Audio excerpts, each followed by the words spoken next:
We have. Rehan Saeed. And what did you do today? I got top 32 at the Canadian Championships. Awesome. Before we get into the profile, do you have any kind of shout outs or sponsorships? Shout out to the Council of Rubina, our testing circle. Shout out to Joe, Robert, Sebastian, Vivek, and Nigel, my testing circle. They all helped me test this deck out. Also, huge shout out to Gabriel Nets. This is 95% his list. So I just used it, didn't have much time to test, but it was fantastic. Alright, let's get right into it. Okay, so this is a Punk Adventure Dragon Link synchro. So, best engine in the game. Everyone kind of knows what this deck does. I tried something different. I put in Illegal Knight. I thought it was pretty good. What this deck does going second is just like his hand traps access code turbo. So you kind of just want to mitigate your opponent's board and just break it. And I thought Griffin wasn't really good for that. So largely what I tried to do was I set it on Griffin going second. Kept Illegal Knight, so it keeps like the flexibility of the Wave engine. And you just pick apart your opponent's board, and it really helps with that. Going first, post side, take out Illegal Knight, and it just keeps the full functionality. This is also really good to have a discard from Chaos Space as well. So it comes up, but no complaints here. It was pretty good. Next, this is a Dragon deck. So we're playing a condensed Dragon engine. So double tracer. Sometimes you do side out one going second against combo just to fit in a lot of hand traps. And then one of everything else just because it's searchable. Quick launch, this is another set E-Tele, quote unquote. Gets you a tuner, gets you to the Dragon engine. Really good cards. Play the Baby Dragons, Chaos Space. Again, more gas. Have all the top 8 players please over here so we can get the photo done. Once again, if you're in the top 8, bring your trophy over here, we'll get your photo done, then we'll get you guys all your prizes and get going. Again, so it gets you to a tuner, it gets you to a Dragon engine, and again, just gets you more bodies on the board, which really helps with your board presence. The really nice thing about this deck, it has a really large board and has diverse interaction, which really mitigates the effect of a card like Droplets.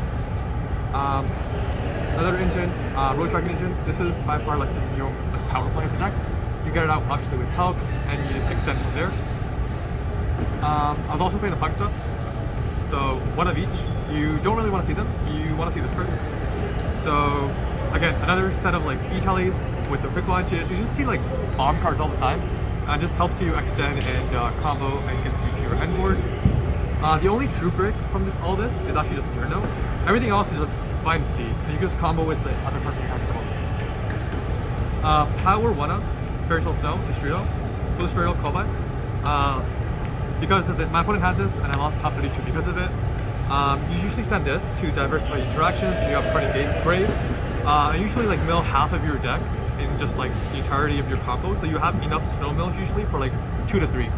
Destrudo as an extender, Foolish Burial to connect to your Dragon engine for Apso, extension, or Enchantress. So it's power 1-ups. Bricks, not really a brick, but actual brick. Field spells, search them. And then the last piece of this deck is just hand traps. So we play 14. Good against combo.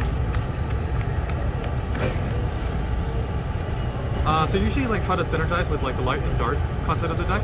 So that's why you play this assortment.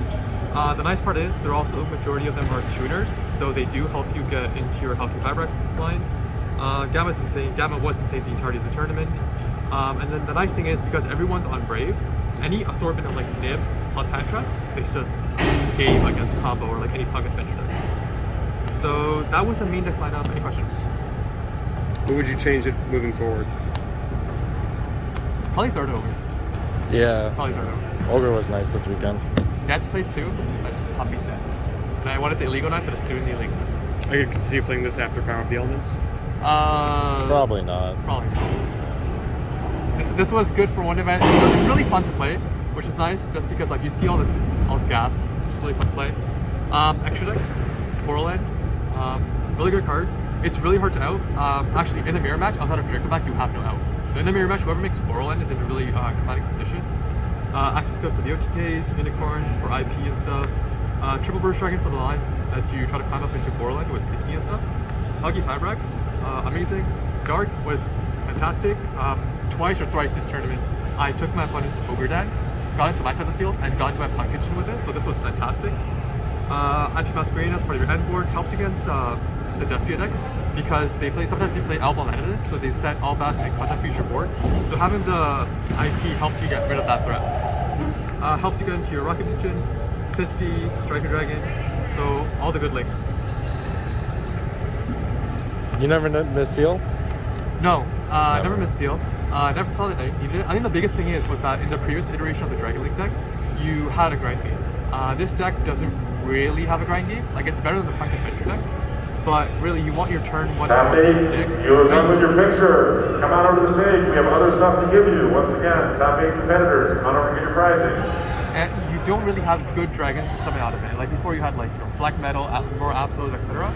Right now you go through the majority of your dragon engines, so you don't really have good stuff to get out of it. Can you make a combo there? Exactly, and usually like when you're trying to put like Boral end up there and you have Hulk, etc. Good synchros. So this is should just be renamed Shooting Fairy Tale Snow, because usually that's what you're sending off of it. Post side against Despia, I also play Scythe. So against the blind second Despia deck, it's the hardest matchup for this deck. I send Scythe, so you still get into everything you need to, but then you revive it back with Baron, and you Scythe block during standby phase. Boral Savage. Play this because sometimes you're not able to get into Hot Red when you don't have Formula Synchro circulation, so Savage is a reliable negate to have. Baron with Synchro Lines for an early negate. Hot Red to protect you usually from Dark Ruler with a Basil Roche you can play. And usually what I would go for if I'm able to get to Formula circulation and have Chaos Ruler in play. And this is usually what you go for with Punk Engine when you have Diamond and tokens. Any questions for the extra deck? Really wouldn't change anything. My teammate Rob also plays this deck for the YCS, not YCS, Naps.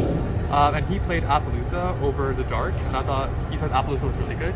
And I think Appaloosa is really good for this deck, because there are certain lines that you want to protect from additional hand traps and jams, and you can't get into Baron. But I don't know what I would cut for this. It would probably either be the Savage or the Hot Red. Really depends on like how the format shapes up. If people drop Dark Ruler, then you don't really need to have a need for Hot Red, and you usually just go for the Savage. Side deck, Scythe. So I like the fact that this deck can send Scythe and Scythe in standby phase. The nice thing is that you're not giving up like majority of your plays. It's not really going out of your way to set this up. It's just along the lines of your combo. And unlike the Punk Adventure deck, I feel like this has a stronger Scythe because in standby phase you still have like everything else. The only thing you sacrifice is the Baron, right? So you still have everything else, but you still Scythe block your opponent, and I feel like it's really good against the Despia deck. Because obviously Snow does nothing against that deck, and it's just a really good tool to have. Token Collector, you set this up against Sword Soul. Going first, I also decided it against like any adventure deck, because it's a good Chaos Ruler mill, good discard, good card to send if you already have Fairy Tale Snow in circulation. So those two, and these are like what I would bring in over Illegal Link, going first against any other combo decks. Joel Lockbird. So these are the cards that I decided against combo usually. This was really good against Punk Therion decks. I played 2. I played Kamal in top 64. It performed outstandingly against him. Good against Drytron. And it has Dark and Light Synergy. Last hand traps were Imperms. I usually just brought this in. So usually you're signing out like 6 cards, which would be the Rose Engine, along with Distrito, Fairy Tale Snow, and Griffin. So you put in 6 hand traps, so post side you have 20 hand traps, which is pretty good. Going second to combo. And then just making concessions for decks like Floowandereeze and control decks. You know, Lightning Storm. Anti-Spell doesn't really hurt your deck. So if they have Anti-Spell plus other cards, you are never really winning the game anyways. So we just put in Lightning Storms because you just want a blowout that can just win you the game 2-1. And then Duster's here to respect mine. Although you are respecting mine usually by holding the Draco back against any deck that you feel can mine you, which are usually roughly 40 card decks. So that makes up the side deck. Any questions? Do you feel like you should have changed anything from the side deck, or do you feel like everything was perfect? I thought everything was perfect. I didn't play many Despia games, so I felt like the Scythe was touched a lot. If anything, I would consider perhaps like Red Reboot, or like Third Ogre in the side.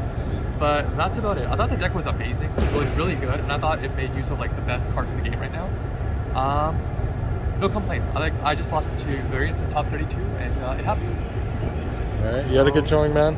That's all. Yeah. Congratulations again, and thank you so much. Thank you.